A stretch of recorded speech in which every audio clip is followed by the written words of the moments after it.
June 17th, 1971. Richard Nixon declares war on a new enemy. It's more dangerous than the mob, more of a threat than communism. They call it the war on drugs. America's public enemy #1 is drug abuse. Anytime you've got that massive amount of drugs flowing into one area, you're going to have war. This goes out there. It was the CIA that introduced LSD to the United States. The agency was elbow deep with drug traffickers. Unintended, gentlemen. Nobody knows him. Pablo Escobar was just a customer. When you're making that kind of money and living outside the law, it's exciting as hell. This is crack. Really? Is this your spokesperson? Any questions? And people want their government to get tough and to go on the offensive. 3 strikes and you are out. It's time to stop the drugs from pouring into our country. It's a war without end.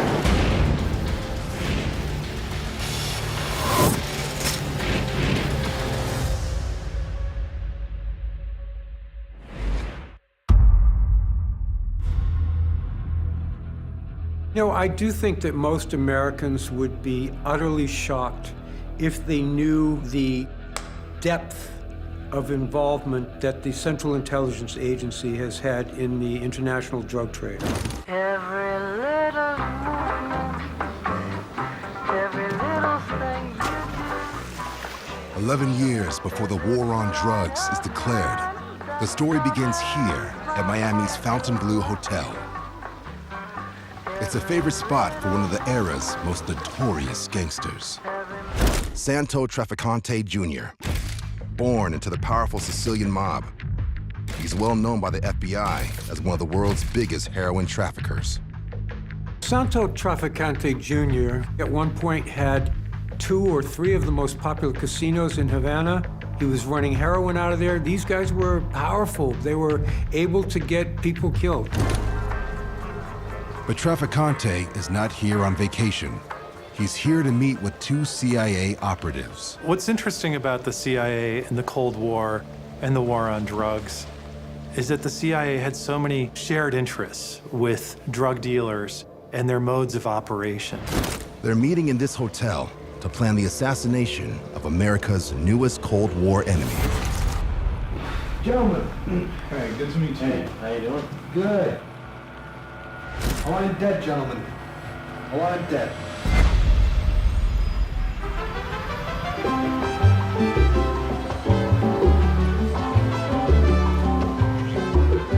Just 2 years earlier, Havana was the Caribbean's Sin City. Santo Trafficante ran a vast criminal network with no fear of arrest, gambling, guns, and girls. But by far, the most lucrative product is heroin.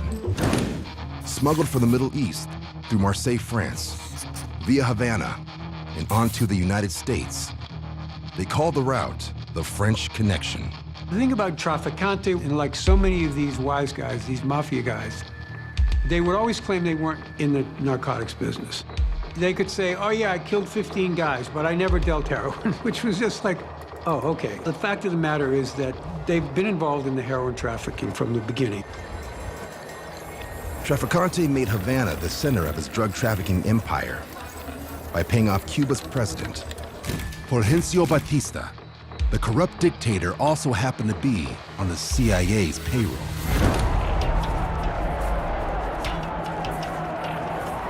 That all came to an end with Fidel Castro's revolution. Members of the old regime, including those involved with the mob, are rounded up.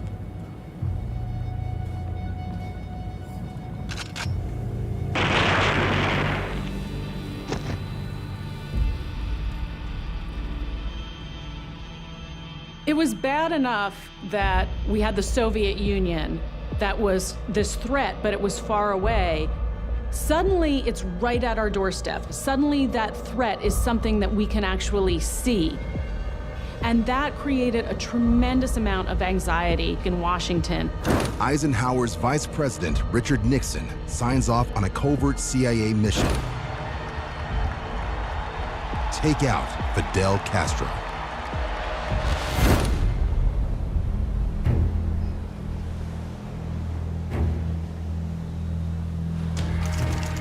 Kennedy wants him dead. You know why Kennedy wants him dead? He's always moving around. He's always moving around. Trafficante tells the agency men it can't be done like a normal mob hit. It can't be directly coming back at us. We have to go through a third party. You understand? The CIA is, from its very beginning, collaborating with mafiosos who are involved in the drug trade because these mafiosos will serve the larger agenda of fighting communism. Okay, so why are you... It's gotta be quiet. An accident, his car, too flashy. It's gotta be boring. We're good, don't worry. Let's just all sit down and relax. What do you want to do? Maybe drink something? People get sick all the time. The water there ain't so good, I hear. At the agency then, and even to this day, morality sometimes has to take a back seat to whatever the final end is.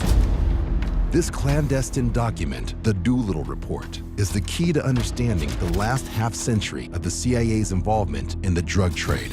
Issued in 1954, it lays out the core mission for the agency. The Doolittle Report essentially said, we might have to bend the rules a little bit, or we might even have to break the rules in order to combat this very real threat called communism.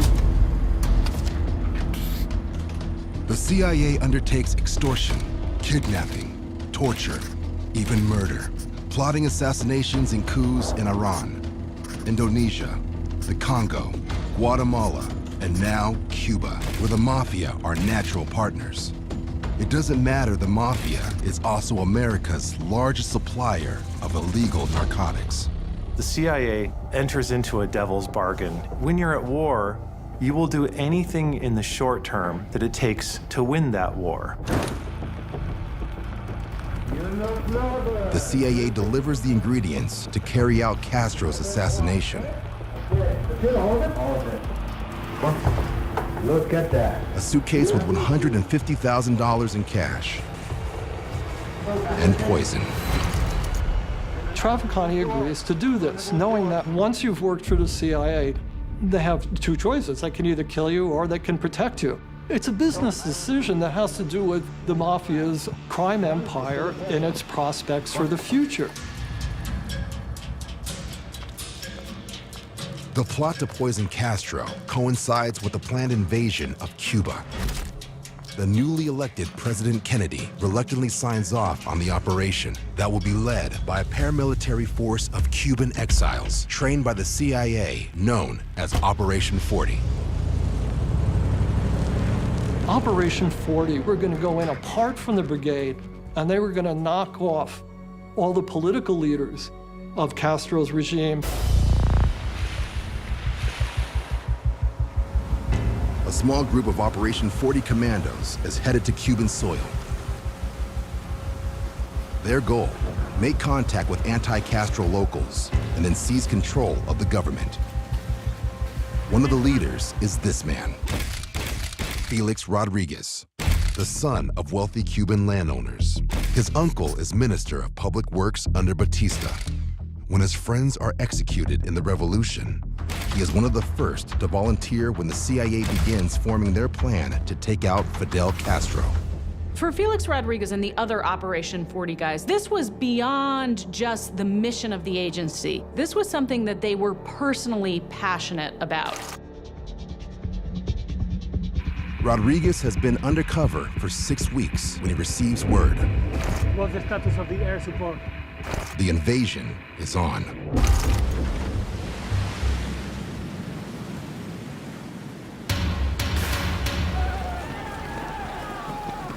The CIA-trained troops land at the Bay of Pigs. But Castro is onto both the poison plot and the invasion plan.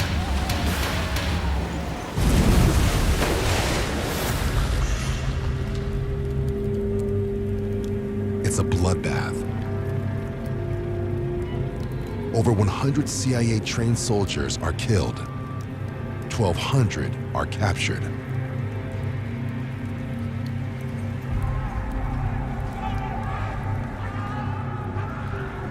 But Felix Rodriguez and the other leaders of Operation 40 escape to Miami.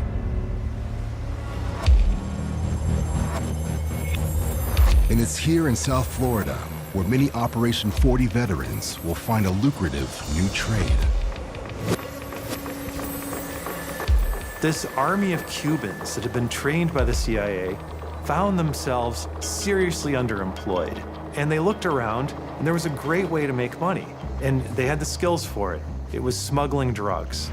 The Bay of Pigs may have been one of history's greatest blunders, but the men behind it will play oversized roles when the Cold War and the war on drugs collide in the years to come. You start having this boom of drugs and lawlessness in Miami, which is the very first experience of blowback from this whole Cuban fiasco. By the end of the 60s, an estimated 20% of America's heroin and 60% of the cocaine are connected to anti-Castro operatives. The seeds of the war on drugs have been planted.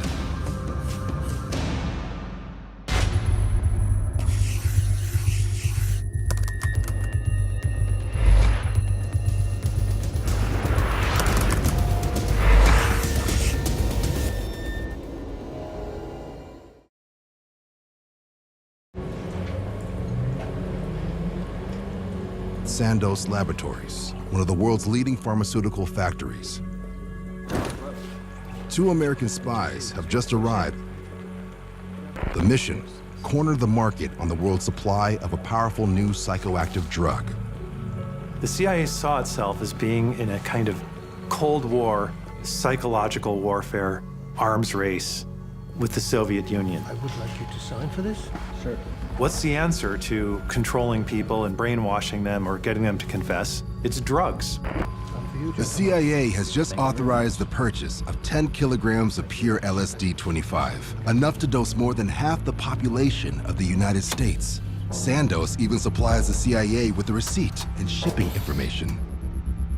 The CIA was scared stiff the KGB was going to get all this LSD and come over and start dosing people. So they bought every drop of LSD in existence at that point. They gave it to George White and let George start dosing people.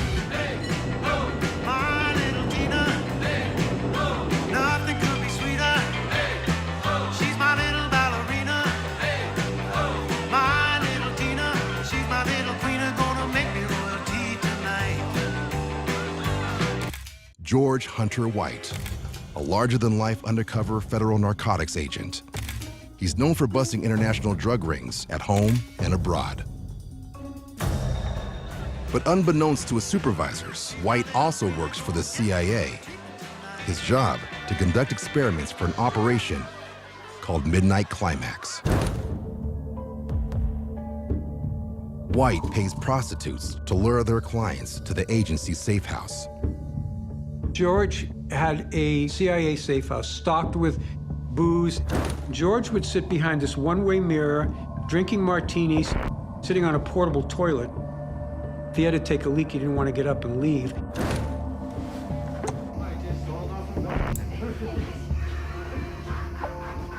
Hookers would bring these suckers back to the apartment.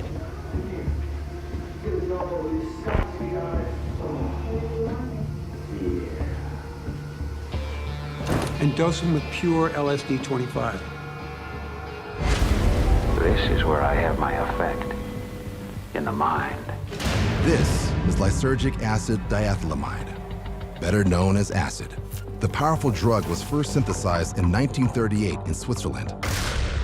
With a dose of mere micrograms, the mind becomes confused. Perception is distorted. Personal identity is called into question. The results can be euphoric bliss or deadly panic.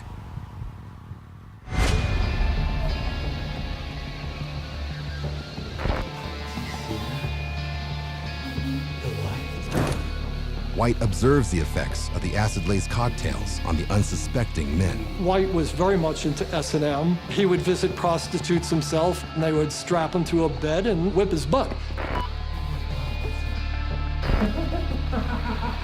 Recognizing the bizarre behavior brought on by the drug, he gives LSD the code name Stormy.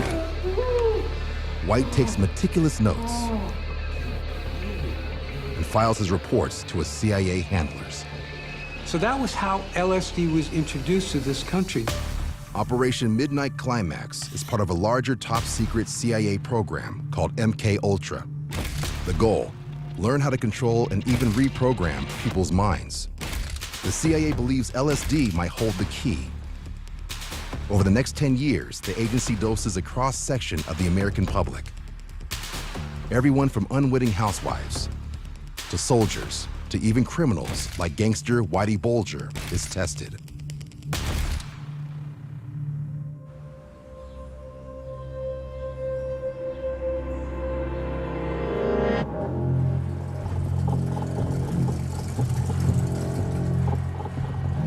The Allen Memorial Hospital. A psychiatric patient is being prepped for treatment.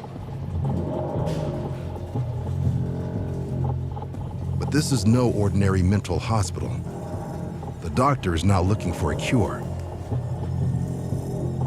The patient has no idea what they are about to endure. Just goes out there.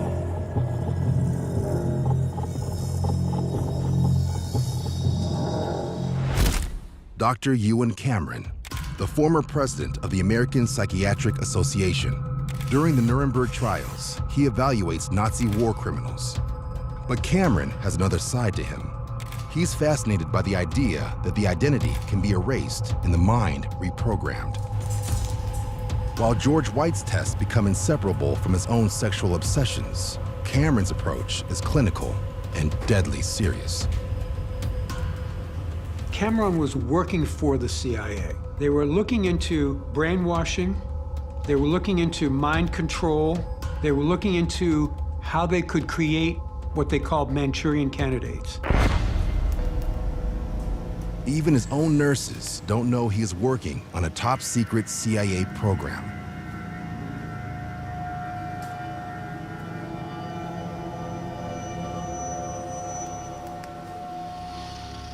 He was doing a lot of different testing with LSD.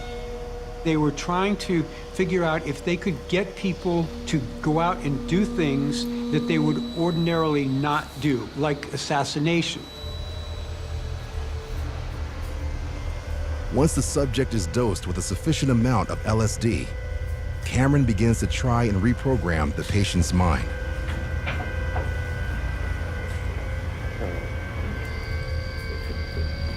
He shocks them with high voltages.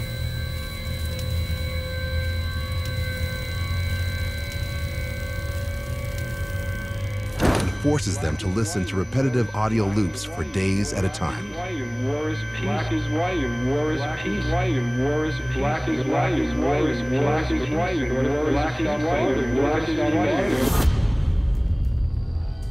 The drug began to take hold very rapidly. Things became very frightening, and I became more and more despondent, and that I thought I can't live like this any longer.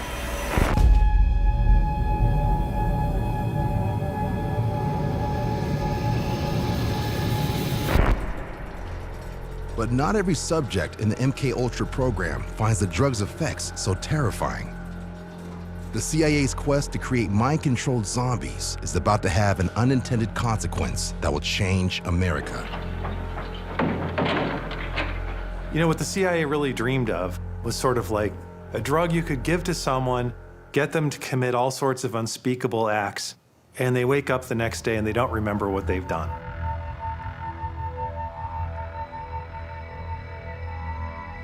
Another CIA LSD experiment is underway. Volunteers have been paid $75 to participate in a research study.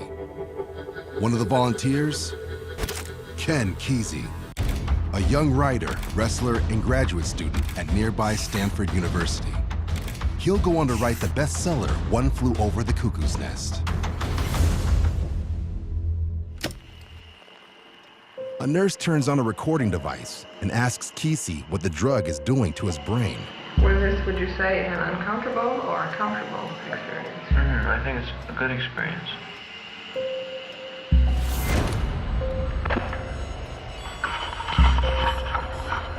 It's 1:45, and I'm high out of my mind.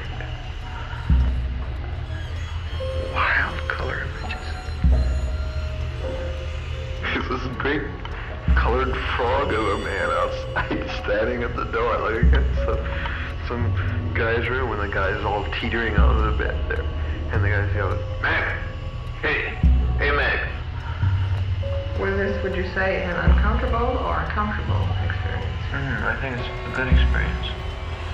I've been hoping that I can hang on to not the experience, but remember that there are other things I don't ordinarily see, and therefore I try to look for them later. The case of MK Ultra has to be one of the craziest cases of blowback in CIA history, because here they took this drug, LSD, and thought that they were going to be able to use it to control people's minds. And the unbelievable irony is that LSD is a drug that does exactly the opposite. It frees your mind and causes people to question authority. Within months, Kesey will be hired as a nurse's aide and given access to the hospital's supply of LSD. Perhaps the CIA never meant to turn on Ken Kesey, but they did. Soon, he is turning his friends onto acid.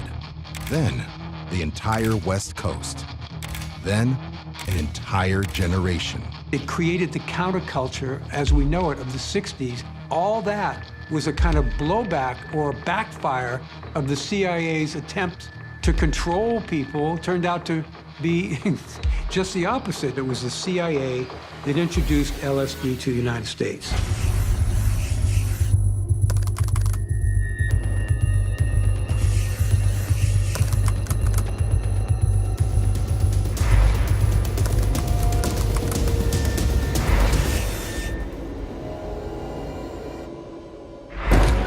LSD takes hold in the United States.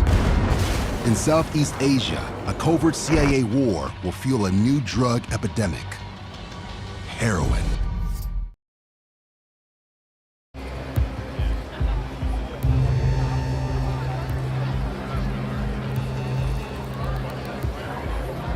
The President of the United States is dead. President Kennedy has been assassinated. It's official now. The President is dead. The United States is shaken to its core. JFK is shot down in the streets of Dallas. And Lyndon Johnson takes over as commander-in-chief. The war against communism in Vietnam becomes President Johnson's most pressing issue. What the American public doesn't know is just across the border from Vietnam, in Laos, more seeds are being planted for the war on drugs. Everybody at the time was focused on Vietnam, but in nearby Laos, there was one of the hugest paramilitary covert operations going on. And President Johnson, in fact, was under a tremendous amount of pressure to keep it secret.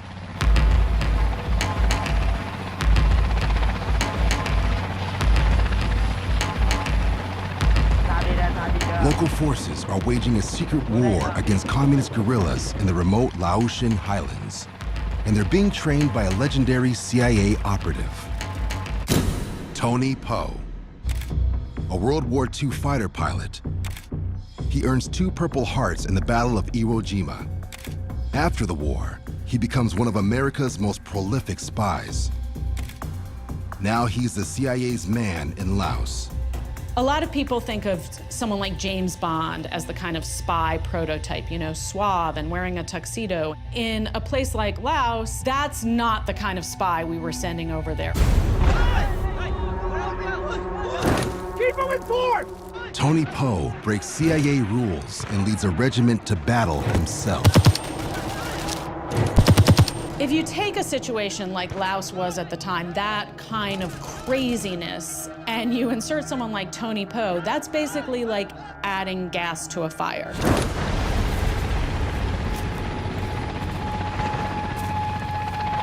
After the battles, he'd send his guys out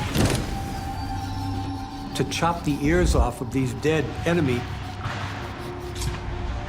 And then they would pack the ears up and send them back to the CIA headquarters like trophies. Another thing that they would do was chop the heads off their victims, and then they would fly over with helicopters and drop the heads like bombs on the villages.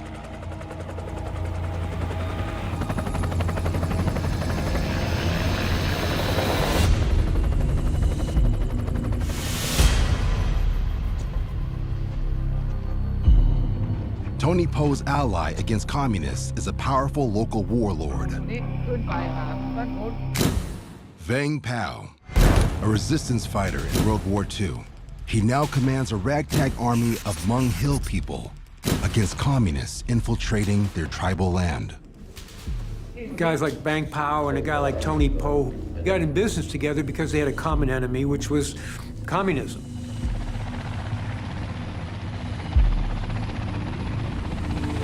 But what Poe doesn't realize is that Vang Pao is not just fighting communism, he's also lining his own pockets.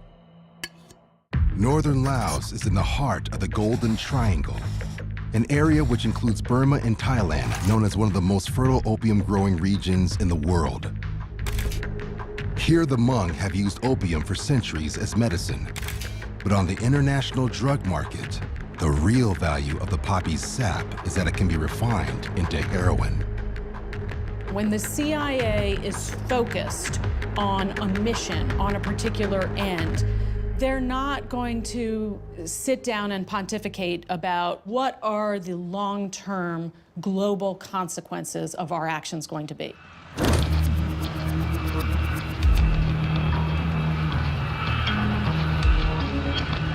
Tony Poe has ordered a CIA plane to drop off weapons and ammunition for the Hmong warriors and to pick up injured soldiers, women, children, and cargo.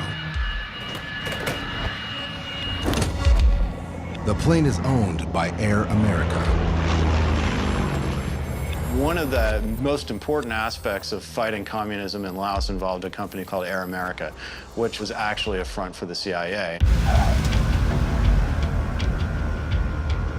The CIA plane lands back at this secret base in the Long Chen Valley in Laos. Unmarked on any map, it's fast becoming one of the busiest airports in the world. But this plane isn't just carrying the wounded and frail. Vang Pao has begun using Air America to transport his raw opium from the hills to the cities. The Hmong people see Americans coming and going with planes and having the resources to be able to help them transport something that's been in their culture for decades. It's a no-brainer.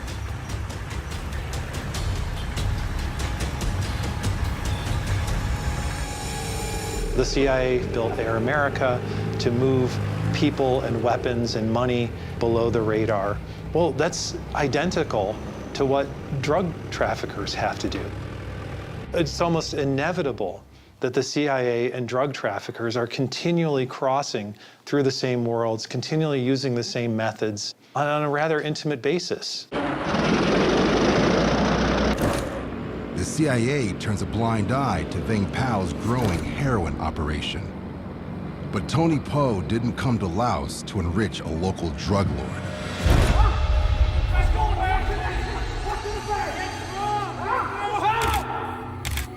Tony Poe hated Vang Pao because he knew he was selling drugs. Tony Poe was actually the model for Colonel Kurtz in Apocalypse Now. At one point, I was sitting talking with him, and he was running his hand over his bald head like Marlon Brando did in the movie, and I said to him, "Did you get that from Brando, or did Brando get that from you?" In 1965, the CIA pulls Tony Poe out of Long Chen. There are probably a lot more Tony Poes that we don't know about. People who went in believing in the higher cause and then found that there was a lot of activity that they either had to sanction or turn a blind eye to. When your moral compass starts to stray so far back and forth, you can start to lose it, as Tony Poe did. With Tony Poe reassigned, The CIA will send in a new team to help run their secret war in Laos. Vang Pao is now unleashed to continue his drug dealing, and that region becomes the epicenter of global heroin production.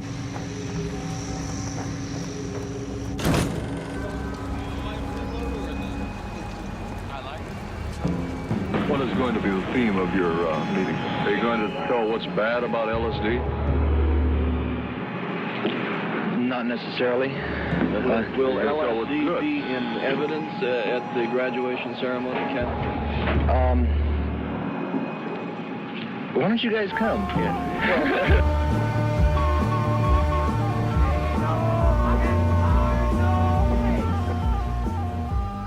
5 years since Ken Kesey was first introduced to LSD through the CIA's MK-Ultra mind control program. He's now a psychedelic convert, committed to spreading the LSD gospel across America.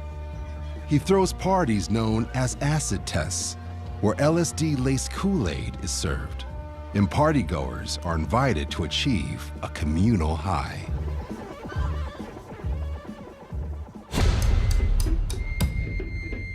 Meanwhile, across the country, there's a smaller but growing hippie scene, and a group of them have turned this country estate into a commune and are about to drop acid. Leading them on their acid trip is Timothy Leary. A popular lecturer at Harvard, Leary's fascinated by the effect of psychedelic drugs on the brain.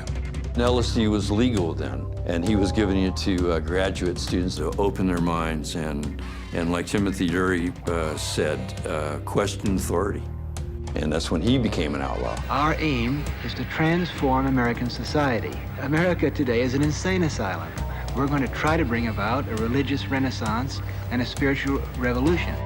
When he urged people to take LSD, the effect that it had on people was so powerful that they almost treat him like a guru of sorts. Millbrook is a bastion of old New England. I had all these hippies coming in there, and Ken Kesey showed up there in his bus with all his merry pranksters, and that scared the hell out of this old blue-blooded WASP aristocracy that lives in Millbrook, New York. Leary's acid crusade has made him a target.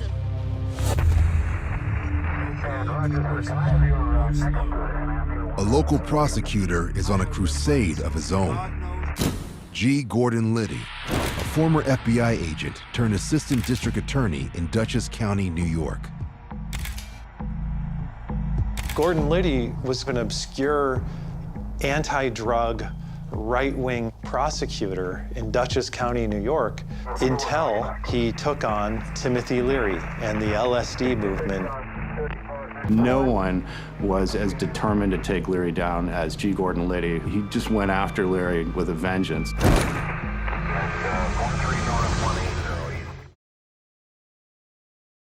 Go, go, go! Keep your eyes open! Watch out for trucks! Inside, the officers find hippies tripping on LSD, watching a loop of a waterfall. Are you on drugs? Are you on drugs? Where's Leary? Leary was into disrupting the normal culture of America, and with LSD. Hands in the air! Get up against the wall! That scared the hell out of this old blue-blooded WASP aristocracy that lives in a place like Millbrook, New York. Liddy's men find a stash of LSD and some marijuana. You're under arrest. But Liddy can only arrest Leary for marijuana possession because LSD is still legal. The marijuana charges against Timothy Leary are dropped when it's revealed G. Gordon Liddy failed to read him his rights. But Liddy doesn't give up. He continues a relentless campaign against Leary, tracking his moves over the course of the next year. Worn down by Liddy's crusade, in 1967, Leary leaves Millbrook in the East Coast and heads west, where the LSD-fueled counterculture is in full swing. Despite the fact it was the CIA that first introduced LSD to America, the drug is now in the hands of a group that's increasingly seen as a threat. Young people, they were fighting for racial justice and equality. They were fighting against the Vietnam War. They were seriously opposing the government. And the drugs were at the forefront. There was this propaganda that the hippies, Timothy Leary, and LSD were all part of a communist conspiracy.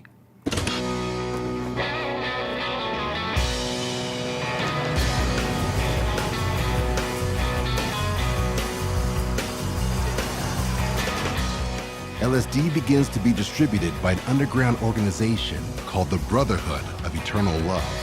Well, the Brotherhood of Eternal Love was actually an organization of hippie mafia drug dealers, dealing specifically in black Afghani hash and then later LSD. To keep the sale of LSD flowing, the Brotherhood will need a brand ambassador who encompasses everything the organization stands for. Turn on, tune in, drop out. Timothy Leary's attention-grabbing antics make him the perfect public face for the movement. It was really kind of a political, social movement. But in order to keep that movement going, you need money.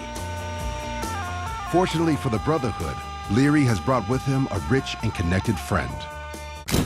William Mellon Hitchcock, playboy millionaire, owner of the Millbrook estate where Leary was arrested. Billy Hitchcock was the scion of one of the most famous old Welsh families. His father was the model for Tom Buchanan in Scott Fitzgerald's Great Gatsby. So for the son, Billy Hitchcock, to now team up with Timothy Leary was a big scandal. Hitchcock begins to help bankroll the Brotherhood's mass production of acid. It was never about the money, but it was always about the money. As an entire generation looks for ways to expand their consciousness, the Brotherhood of Eternal Love moves in to fill the void. LSD has escaped from the lab. You've got Leary espousing turn on, tune in, and drop out. Huge cultural changes that were taking place in the country. You're listening to a rock and roll radio station, you bet.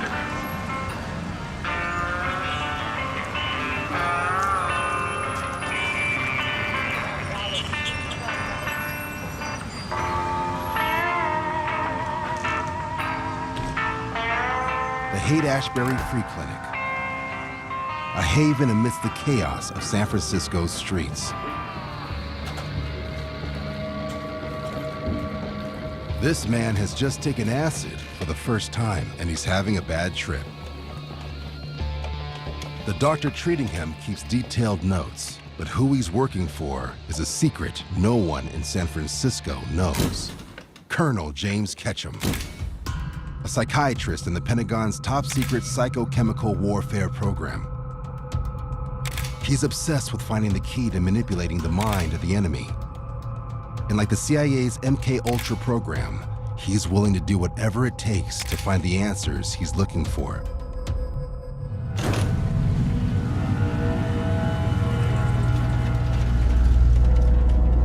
Here at the Edgewood Arsenal, Ketchum first puts his LSD research to the test. After ingesting LSD, volunteers are instructed to perform basic military tasks. The confused volunteer needed help as he attempted to traverse part of an obstacle course. Influenced by an obvious lack of purpose, the drugged volunteer made no effort to traverse the trail of tires, and in obvious confusion, wandered aimlessly through the woods. Other trials move into more dangerous territory,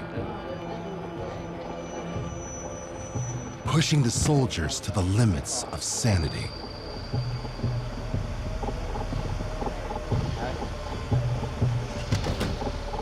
How do you feel right now? I can't figure it out. It's hard to figure out. It's hard to figure out. I don't see it. I don't believe it. I feel it. You know, Reefer! Many of these soldiers have been offered a powerful incentive to take part in the program. time away from combat duty in Vietnam.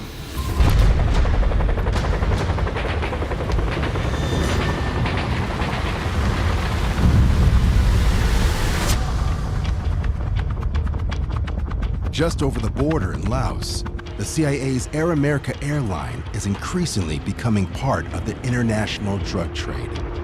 When those planes were returning to American bases, they were often used to bring back some of the bounty of Laos. And that bounty was heroin.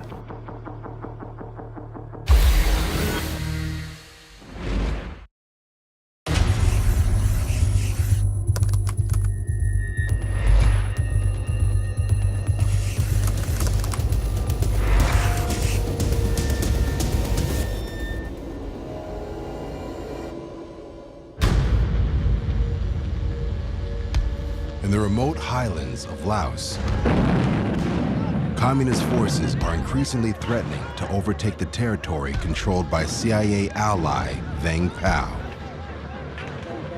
The situation in Laos really called for extraordinary means conducted by extraordinary men. The CIA has sent in a veteran spy to run the Laos operation. Ted Shackley, known as the Blonde Ghost. Former head of the CIA's top-secret Miami station, where the CIA ran failed missions to kill Fidel Castro, which included poisoned milkshakes and exploding cigars. Now he's here fighting another secret war. The CIA itself was under a tremendous amount of pressure to accomplish this mission to fight communism. 750 is Carberry inbound. To help finance his war, Vang Pao has been using Air America to traffic heroin. But with the war raging, Shackley and the CIA don't just turn a blind eye to the drug trafficking. The U.S. provides Vang Pao 2 transport planes. Now he's able to fly his opium directly to his refineries. One right on the American air base. The CIA, at the same time it was fighting, in its mind, a very successful anti-communist war, was also standing up an army of drug smugglers. Vang Pao is fast on his way to becoming the biggest heroin trafficker in the world. And he's got a growing customer base just over the border in Vietnam. One side effect of this covert war in Laos is that there's a lot of heroin in the theater of war, and many American troops get addicted.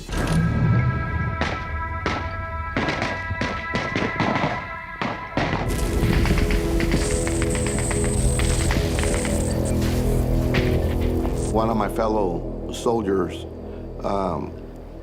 was found dead after a firefight.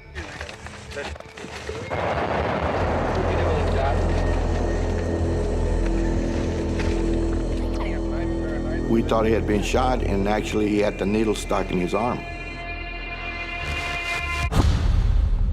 Heroin, a highly addictive opioid, extracted from the poppy plant and synthesized from morphine. Once ingested, morphine molecules rush opioid receptors in the brainstem that controls the body's survival functions. It can lead to intoxicating highs or shut down the respiratory system and lead to death.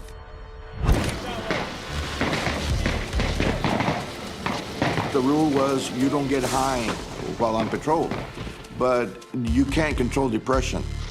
We were wet during the monsoon season 24/7. The miserable life we lived, we were homesick. As the war progresses, 2 GIs are overdosing every day. Et maintenant, Charleston, présenté également par le groupe chorégraphique du Moulin Rouge.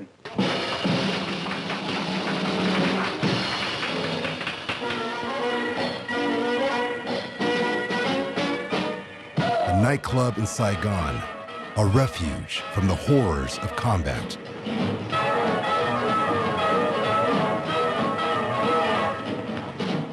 Sitting at the back of the club is a man well known to the CIA, mobster Santo Trafficante Jr. Trafficante had assured protection back in 1960. He was involved in these plots to kill Castro.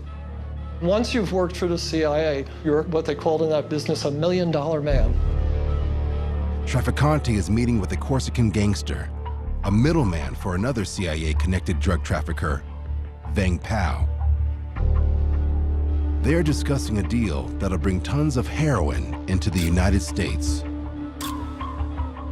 With the booming heroin trade, which was because of the influx of American troops, Trafficante had to go out there and make sure that his family got its fair share. The deal allows Trafficante to ramp up his operation. Soon as couriers are trafficking Vang Pao's heroin from refineries in Hong Kong via South America and the Caribbean onto the United States.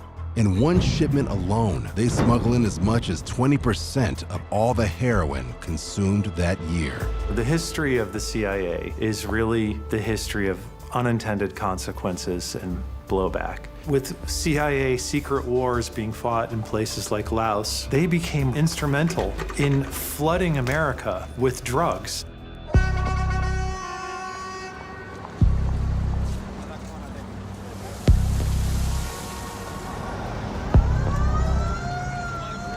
By 1970, New York City alone will have over 200,000 heroin addicts. A lot of people came back who had served in Vietnam addicted to drugs. It doesn't help that the economy is also declining, depressing situation for a young person who's just spent a year, maybe 2 years in a terrible and confusing war.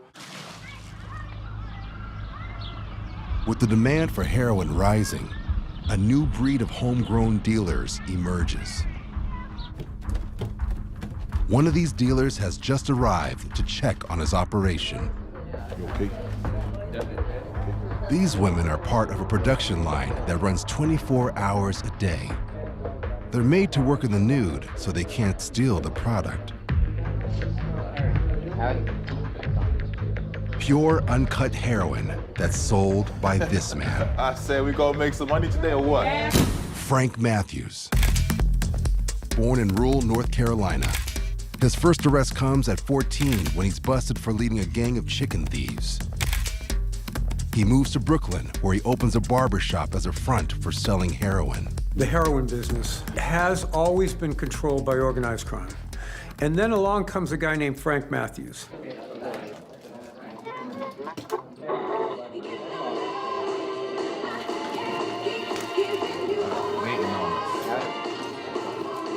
All day. At any given time, hundreds of pounds of heroin are being diluted and packaged. He actually had two places in Brooklyn, the Ponderosa and the OK Corral. The thing that fascinates me is, how could you operate two drug mills like this, busting in 40 women every day and not anybody getting suspicious? With a nearly unlimited supply of heroin coming in from Southeast Asia, Matthews begins building an empire that stretches the length of the eastern seaboard west of St. Louis. They call him Black Caesar. That's what I'm talking about. Frank Matthews became one of the biggest heroin distributors in the world. But with the thousands of addicts that come with every new deal, Matthews will find himself in the crosshairs of a very powerful enemy. The newly elected president, Richard Milhouse Nixon. When Nixon came into the White House, it was essentially to clean up this chaos and anarchy in the streets and to impose law and order. There was this legitimate fear that heroin was going to take over and destroy the United States.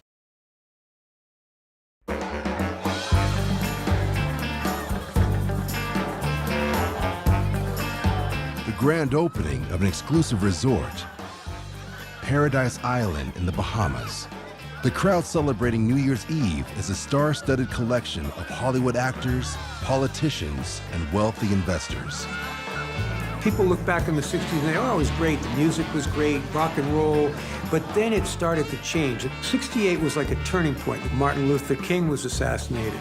Bobby Kennedy was assassinated. It was the end of the hippie era of the 60s where it was all about peace, love, and brotherhood. Things were starting to turn dark. It's been a good year for at least one of the partygoers, the president-elect Richard Nixon. Richard Milhouse Nixon is no stranger to the White House. He served 2 terms as vice president under Eisenhower, where he signed off on the secret plan to assassinate Fidel Castro. He narrowly lost to Kennedy in 1960. By the time he runs for president again, crime rates are skyrocketing, and he appeals to what he calls the silent majority. These besieged middle-class suburbanites who fear what at that time seems to be a society going through really profound and negative changes. At Paradise Island, it all seems a world away. But Nixon has no idea he's celebrating alongside one of his counterculture enemies. William Hitchcock is the millionaire playboy and sometimes financier of the Brotherhood of Eternal Love. He's also invested the equivalent of $35 million in today's dollars in Paradise Island. But Hitchcock is not the only one at this party moving large sums of cash to the Bahamas. You could take as much money as you wanted in cash and deposit it in banks down there in the Bahamas and launder it. Next thing you know, wired back into a bank account in the United States, and nobody would ever know that it came as a result of illegal activity. The Bahamas is full of banks that launder dirty money, but none will become as infamous as the Castle Bank and Trust. Founded by a former CIA spy, its clients include celebrities like John Fogerty, Tony Curtis, and Hugh Hefner. But Castle serves another purpose. Money that was coming from the drug business was deposited in these banks and then used to finance covert CIA operations. Drug trafficking is really all about laundering money. And it turns out that so is being a CIA officer, because everything the CIA does has to be secret. And in order to be secret, you have to launder your money. Even the president-elect banks at Castle. While Hitchcock is celebrating in the Bahamas, back in California, another of his investments is working around the clock.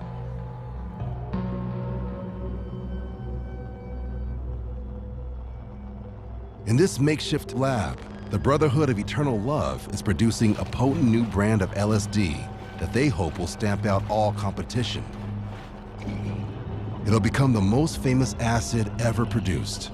They call it Orange Sunshine. Orange Sunshine, after Sendo's LSD 25, was the purest LSD manufactured in the world. Steve Jobs dropped acid. The Grateful Dead. It infiltrated music, business. Orange Sunshine was all over the country. In the coming months, Hitchcock's lab will produce 10 million hits, enough to dose the entire population of New York City and LA. I figured out where we could load the water supply with a 55-gallon drum of acid. Timothy Leary stopped us. Timothy said, "Thou shalt not alter thy brother's consciousness without his permission." Wow, that's Timothy Leary. Timothy Leary wasn't promoting, go give everybody acid. We were, everyone should take LSD. But soon, the luck of Orange Sunshine's most famous advocate will run out.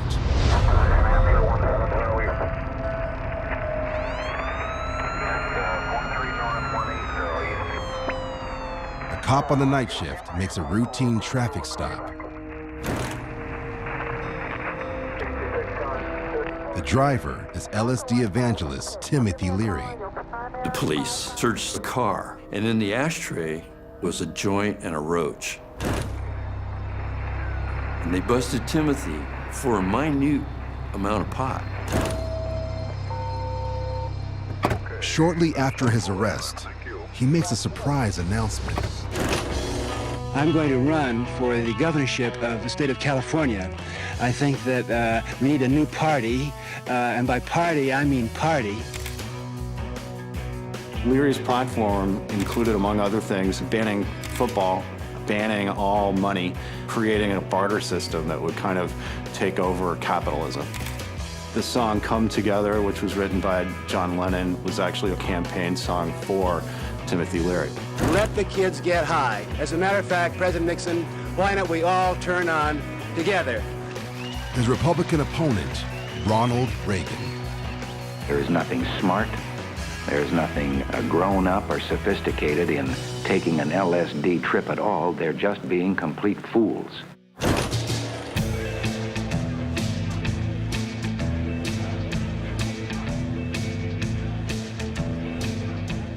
When anti-war protesters descended on Washington and protested Nixon's policies, Nixon probably could smell the marijuana smoke wafting in through the windows of the White House. And so Nixon associated marijuana with his political opponents. But in the Nixon administration, Leary's old nemesis, G. Gordon Liddy, has been brought in by the Treasury Department to hatch a plan to clamp down on drugs. You can then try and cover that section of the border. Okay? Sounds good.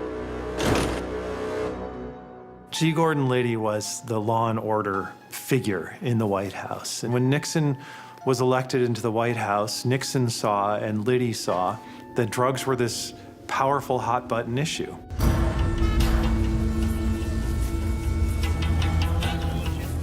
Liddy launches Operation Intercept, shutting down the entire 2,000-mile border with Mexico, cutting off the source of most of America's marijuana.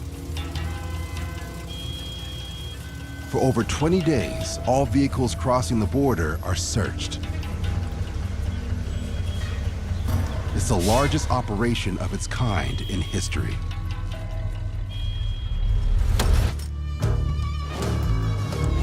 The interesting thing about the very beginning of the war on drugs, many of these acts were completely symbolic. It actually had no impact whatsoever on the drug trade in the U.S. A few marijuana smugglers may have been apprehended, but the most successful trackers in America are not waiting in line at the Mexican border.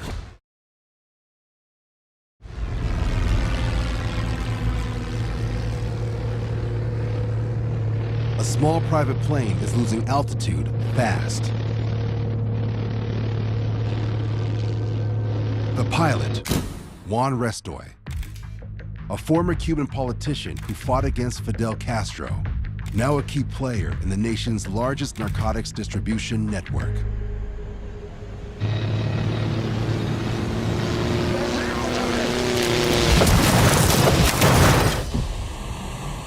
In 1970, there was a plane crash in California. Juan Restoy was flying this plane. Turns out that this guy was a veteran of the Bay of Pigs operation and a CIA operative. Would you stop me at Skyway, Savannah there?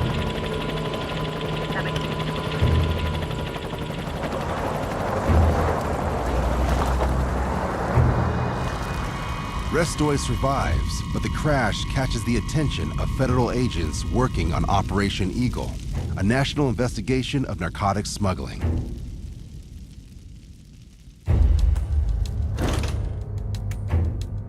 Thank you very much, ladies and gentlemen, for being here. The Attorney General will have a statement, and I introduce to you now the Attorney General of the United States.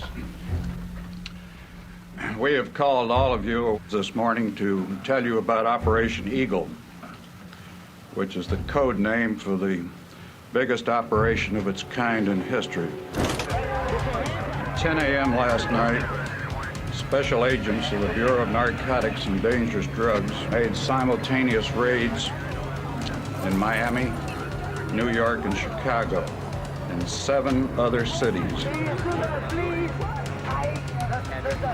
We are very pleased to report that the raids have already resulted in the arrest of 123 defendants.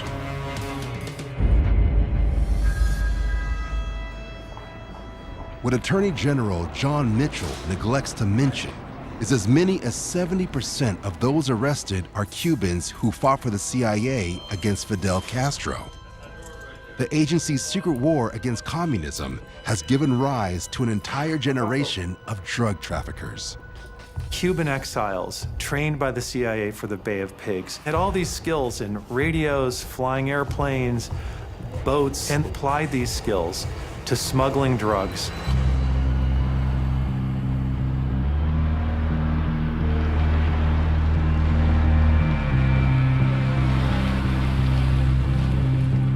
The crackdown on drugs begins to attract unlikely allies. Elvis Presley, the king of rock and roll, has seen better days.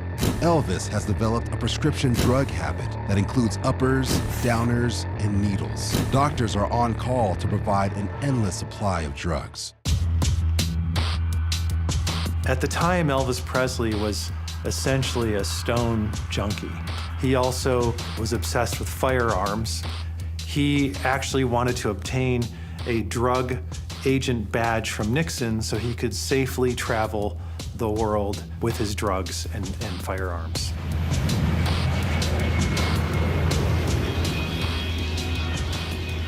Elvis wrote this rambling letter requesting a visit with Nixon, expressed all these concerns, and the communists in the entertainment industry, the un-American people, foreign acts like the Beatles that were coming over to our country and subverting clean-cut American youth. The letter works, and Nixon agrees to meet. Being seen with the rock and roll legend makes for a public relations coup for the president. But it's also part of a larger strategy. If you look at the wider framed photos, there's Elvis Presley, there's President Nixon, and there's this young man wearing glasses. And he was this White House high-end political fixer, and his name was Eagle Bud Crow. Eagle Bud Crow. As Nixon's deputy of domestic affairs, he'll help hire G. Gordon Liddy, and they will spearhead policies that will lead to the declaration of the war on drugs. And that's why Bud Crow brought in Elvis Presley. He was the drug guy. Elvis gets his badge. But there's no record of the king ever performing any drug busts. Meanwhile, at a state prison in California, one of Nixon's political enemies is beginning a sentence for a small amount of marijuana. Timothy Leary's run for governor has been cut short. But the underground hippie organization, the Brotherhood of Eternal Love, doesn't want their LSD guru to die behind bars. Timothy was one of us. So Timothy being in prison, we weren't going to let him down. Brotherhood was extremely well-financed. So the Brotherhood hires the Weathermen to break Leary out of prison. Launched by radical students in 1968, the Weather Underground has turned into a violent revolutionary organization, carrying out bombings across the United States. For a rumored $20,000 fee, the Weather Underground breaks Timothy Leary out of prison. After they break him out of prison, he ends up in Algeria. While he's in Algeria, he hooks up with Eldridge Cleaver and a lot of the Black Panthers who were also on the lam.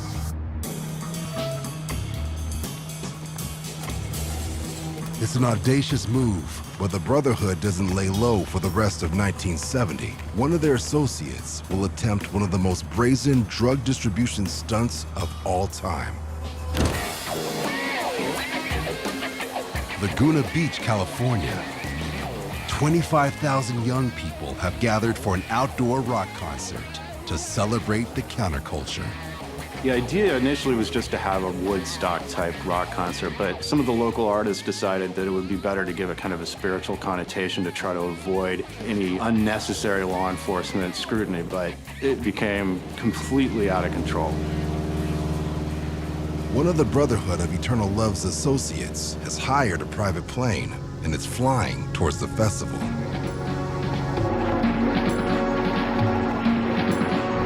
The plane flew over the Christmas happening. It dropped thousands of Christmas cards, and in the middle was a tab of orange sunshine.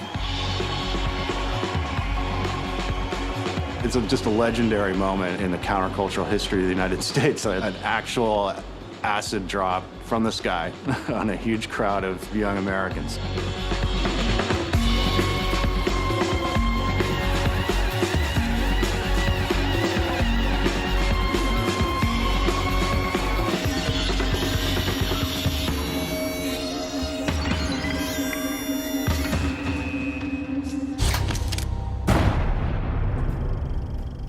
Over the past decade, secret government drug tests and covert CIA operations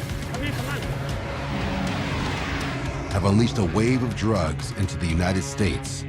It's fueled the counterculture and increasingly anarchy in the streets. The economy's starting to falter. There's riots in the major cities of the United States. So all these things are coming to a boiling point. The Nixon administration is looking at this and going, my God, what are we going to do? We can put the controls back on our society that seems to be out of control. We're going to declare a war on drugs.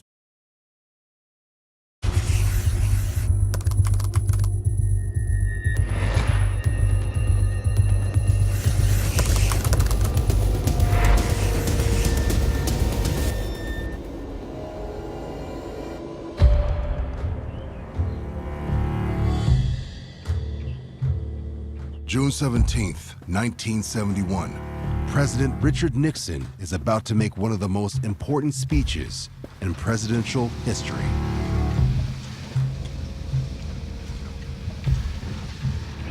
You want to join me here? Won't you be seated, please, ladies and gentlemen? Come on, Dr. Jaffe. Early? Fine. Fine. Standing next to the president, 31-year-old drug policy guru Bud Krogh. Standing to his left, his boss, Nixon's chief counsel, John Ehrlichman. Ladies and gentlemen, I would like to summarize for you the meeting that I have just had with the bipartisan leaders, which began at 8 o'clock and was completed 2 hours later. America's public enemy number one in the United States is drug abuse. In order to fight and defeat this enemy, it is necessary to wage a new all-out offensive. This will be a worldwide offensive. Fundamentally, it is essential for the American people to be alerted to this danger, to recognize that it is a danger that will not pass with the passing of the war in Vietnam, which has brought to our attention the fact that a number of young Americans have become addicts as they serve abroad. This offensive deals with the problem there, but will then go on to deal with the problem throughout America. President Nixon never actually uses the word, but for everyone listening, it's clear Richard Nixon is declaring a war on drugs. The briefing team will now be ready to answer any questions on the technical details of the program. Nixon proclaiming this war on drugs is this epic moment. Nixon standing up as the law and order president. We'll proceed in about 5 minutes. Nixon has launched one of the most expensive and politically complicated initiatives ever attempted. But behind the scenes, there's another agenda at work. In the eyes of the inner circle of the Nixon administration, the war on drugs brought together the peace movement, the hippies, the counterculture, African Americans. All of this stuff can be captured and addressed by force with law enforcement under the rubric of the war on drugs. And the trick is to create a system that deals with this without appearing to. This announcement this morning is the culmination of a project that began about a year ago. It'll be decades before one of Nixon's top advisors will allegedly admit to a magazine writer this deception behind the origin of the war on drugs. The Nixon campaign had two enemies, the anti-war left and black people. We knew we couldn't make it illegal to be either against the war or black, but by getting the public to associate the hippies with marijuana and the blacks with heroin, and then criminalizing both heavily, we could disrupt those communities. We could arrest their leaders, raid their homes, break up their meetings, and vilify them night after night on the evening news. Did we know we were lying about the drugs? Of course we did. We got a problem with the blacks. We got a problem with the hippies. What are we going to do? We're going to declare a war on drugs. And we criminalize these elements, and we broadcast it all over the nightly news. We can put the controls back on our society that seems to be out of control. Right, okay, fine. Nixon soon finds himself increasingly frustrated by the war on drugs' lack of progress and grills his inner circle for answers. Are we properly organized? In terms of our being properly organized right now, quite honestly, we're not. We have 350,000 police officers in the United States. Their resources are not being utilized. How many of them are involved in? I mean, isn't there quite a bit of corruption in many of the police departments in major cities? We read a lot about this. We talk about respect for law. You've got to have law that deserves respect. Inner cities are increasingly in the grip of a heroin epidemic. Drug-related deaths are up to 1,000 a year in New York City alone. Junkies steal to finance their addictions, and police corruption is rampant. NYPD narcotics detective Frank Serpico tells the Mayor's Commission that cops are paying off their superiors for a transfer to the narcotics division. I saw what was going on. Being transferred to the Gold Coast, as it was called, where there was big money, of course, narcotics was where the money was. Cops would notify drug dealers whenever some other cops were going to raid their place. There was no limit. There was no morality. Cops are also putting drugs on the street. In one of the strangest coincidences in the war on drugs, fact will collide with fiction. A movie called The French Connection is a favorite for an Academy Award. It tells the story of an NYPD 1962 bust of the famous French Connection heroin smuggling network, run by gangsters like Santo Trafficante. So this great movie comes out, The French Connection. Gene Hackman plays the narcotics cop who made the big French Connection bust. For 10 years, the confiscated heroin is thought to be held in a secure Manhattan police lockup.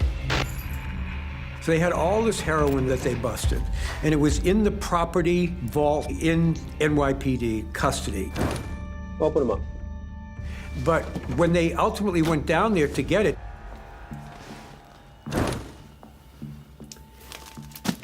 we've got a problem. They found it was gone. Large amounts of heroin from the famous French Connection busts have been stolen from the police evidence room and replaced with flour. $70 million worth of heroin goes from NYPD into the streets of New York City. And they couldn't figure out, well, what happened? Of course, we know what happened. The cops stole it. And amazingly, as people are sitting there watching the movie French Connection, that heroin was on the streets of New York being sold to dealers and drug addicts. The French Connection heroin robbery remains the single largest theft in American history, and it was done by the police themselves. The French heroin was big. It corrupted New York City. It corrupted the New York cops. It corrupted everybody. While drugs are corrupting the nation's police, the White House itself will soon be engulfed in its own criminal conspiracy. Abort. I repeat, abort. Get out of there. Hello? Hello?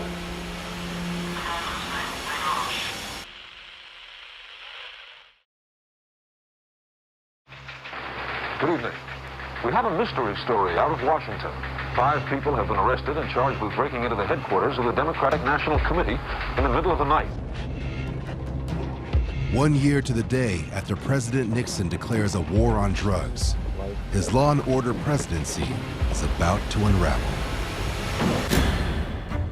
One of Nixon's top lieutenants, G. Gordon Liddy, is arrested for trying to break into the Democratic National Committee's headquarters. When his 5 burglars are interrogated, it's revealed they're part of a secret White House team that includes an ex-CIA officer and 4 former anti-Castro operatives. As Congress begins hearings investigating just how high the plot goes. Mr. Ehrlichman, are you telling me that the break-in to Dr. Fielding's office was to satisfy the President of the United States?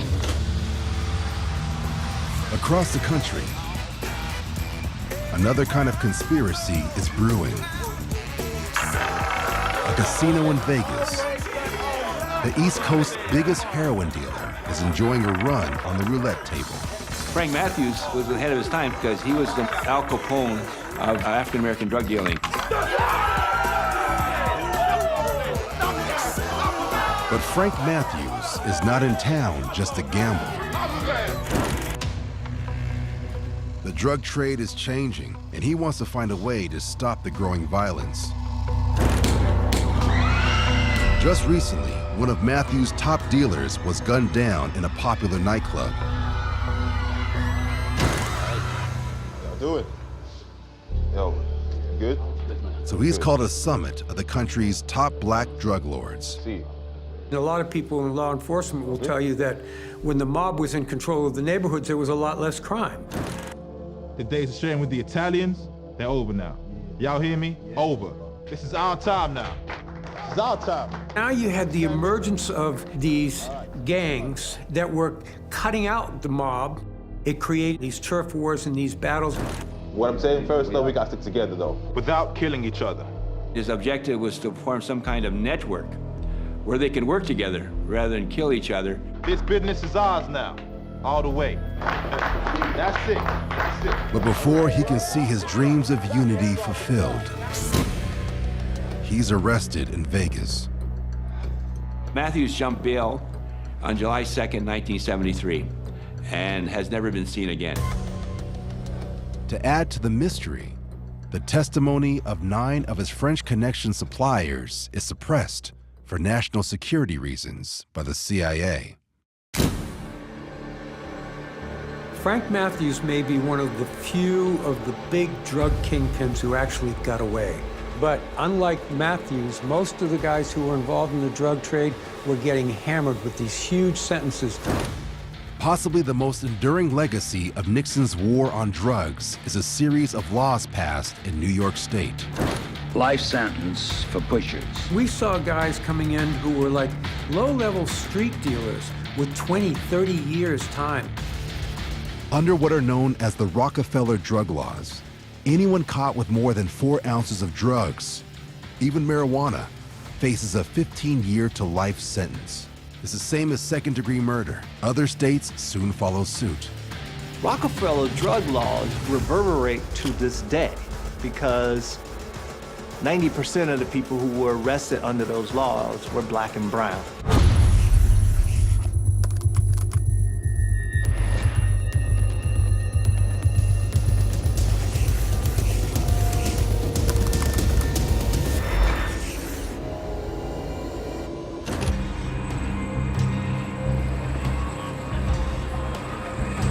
But for the man who declared America's war on drugs, the battle has come to an early end. The irony of Nixon championing a war on drugs is his own criminality. The guy leaves office in disgrace.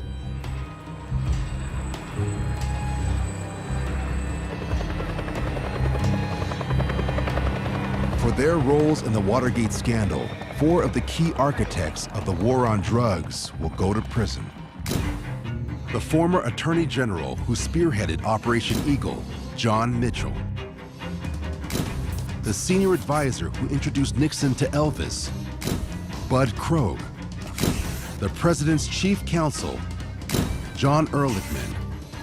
and the former prosecutor who first made his name trying to take down LSD guru Timothy Leary, G. Gordon Liddy, will be sent to a Connecticut federal prison. And it's here where one of the strangest connections in the history of the war on drugs will be made.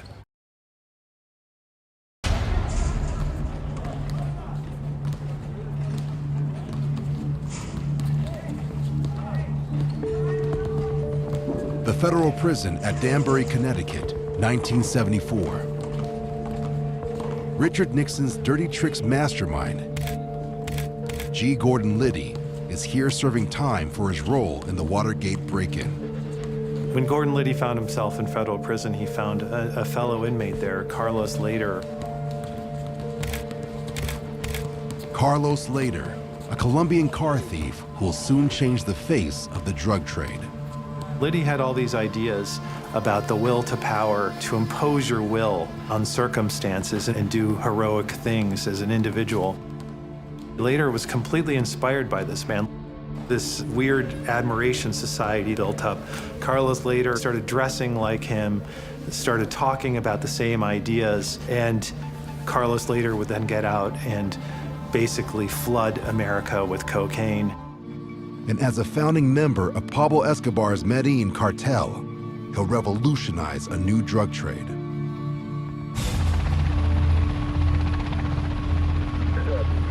The power dynamics that forged the war on drugs will now reverberate across 5 decades.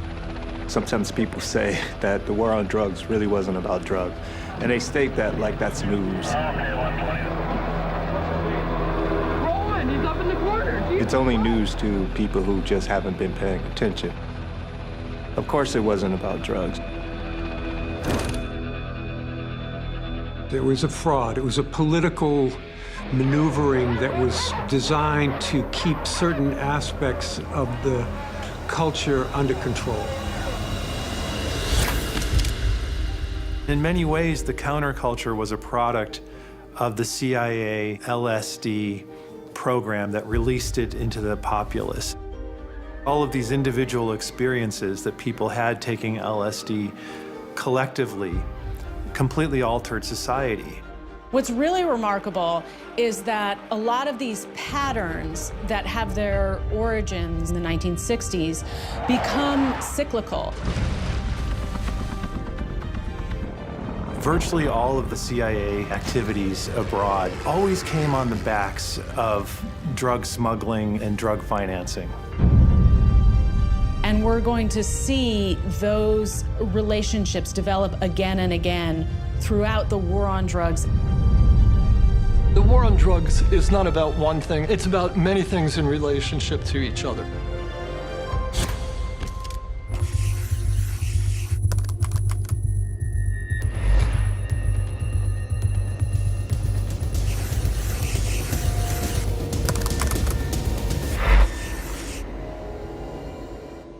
On the next episode of America's War on Drugs. Pablo Escobar had tremendous political ambition. If you're gonna mess with Pablo, Pablo will kill you. This is an outlaw regime. They're flying secret shipments of weapons down, and then coming back to cocaine. I'm going after the drug dealers that they were protecting. We were really playing Russian roulette with our lives. And it went all the way to the White House. You basically have a secret CIA operation laid bare. It was really hard for me to fantasize that something so small could be so valuable. It was like, this is what I was made for.